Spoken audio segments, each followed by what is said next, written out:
colonies exportent des produits bruts et importent des produits fabriqués. Dans le domaine agricole, les cultures d'exportation sont le plus souvent des monocultures dont l'expansion appauvrit les sols et en favorise l'érosion. Et pour nourrir les Sénégalais, on va chercher les brusures de riz d'Indochine. C'était cohérent. C'était très cohérent. Mais à partir du moment où chacun restait seul, la cohérence disparaissait.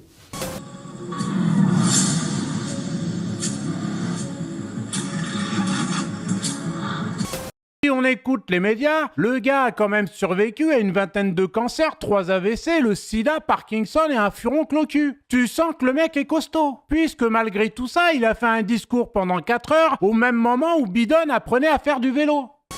C'est la fin de la mondialisation, l'avertissement du patron de BlackRock, Larry Fink. Le PDG du groupe estime que l'isolement de la Russie obligera à terme les entreprises et gouvernements à réévaluer leur dépendance. C'est nous qui payons la note de Zelensky, et ce couillon n'est même pas foutu de changer de t-shirt avec les milliards qu'on lui fourgue aux frais de la princesse. Ah bah il commence à me plaire celui-là avec ses petits nasillons. Je sais pas vous, mais l'autre cocaïnomane de Zelensky, j'en peux plus de voir sa trogne tous les jours à la téloche.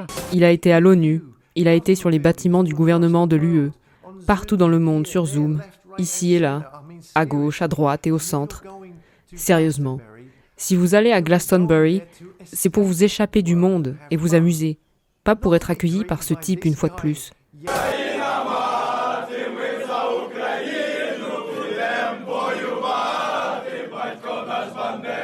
Ce sont des réservistes ou des gens des troupes territoriales qui viennent, qui sont amenés au Donbass, qui sont très mal entraînés, qui sont entraînés juste pendant quelques jours avant d'être envoyés au combat. Ça crée des tensions en Ukraine de l'Ouest ou du Nord, parce que les mères et les enfants, des épouses manifestent. The old Ukraine will never exist again.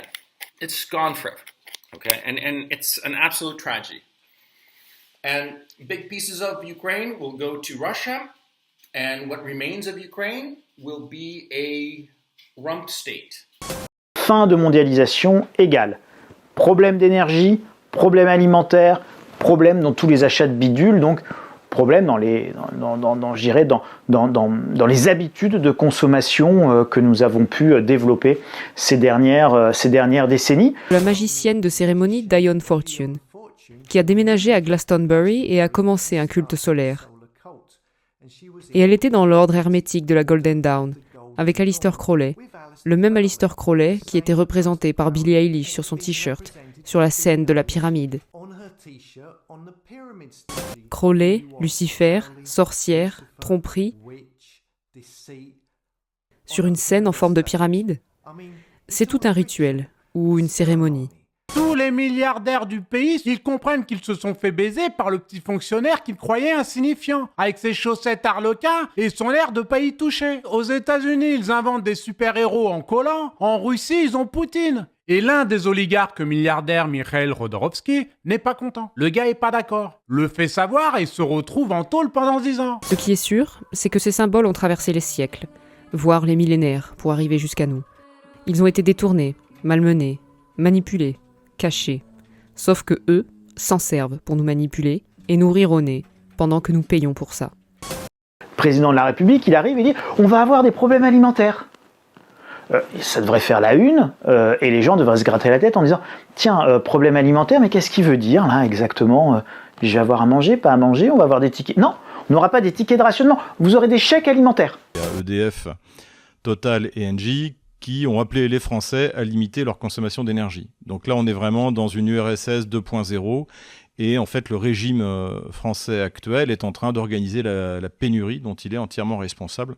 On voit le président russe qui menace le milliardaire Oleg Deripaska, qui détient la deuxième plus grande société d'aluminium du monde, pour qu'il rouvre une usine afin de sauver des centaines d'emplois. Il le force à signer devant les caméras. Et croyez-moi bien qu'il l'a fait. Les Ukrainiens, systématiquement, adossent leurs installations militaires à des installations civiles. You know, if you send a swarm of these missiles, of these hypersonic missiles, you send 20. If you have, you know, just a 15% rate of actually hitting the target, you know, the other 85% of these missiles get blown up by missile defense forces and air defense forces and whatnot, right? but only 15% get through.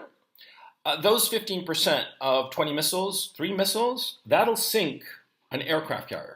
Il y a eu 2 missiles qui ont été tirés sur l'usine de Kredmash.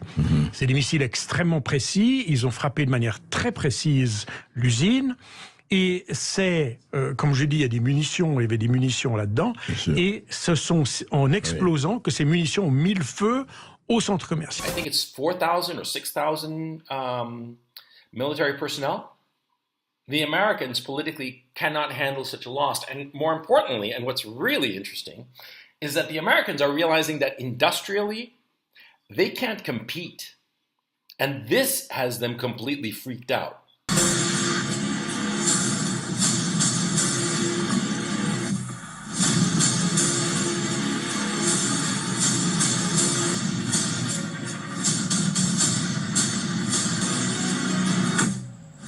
Le président mexicain qui a dit de manière quand même assez tragique, il a dit, oui, en fait, ce que font les Américains, c'est on vous fournit les armes, vous fournissez les cadavres.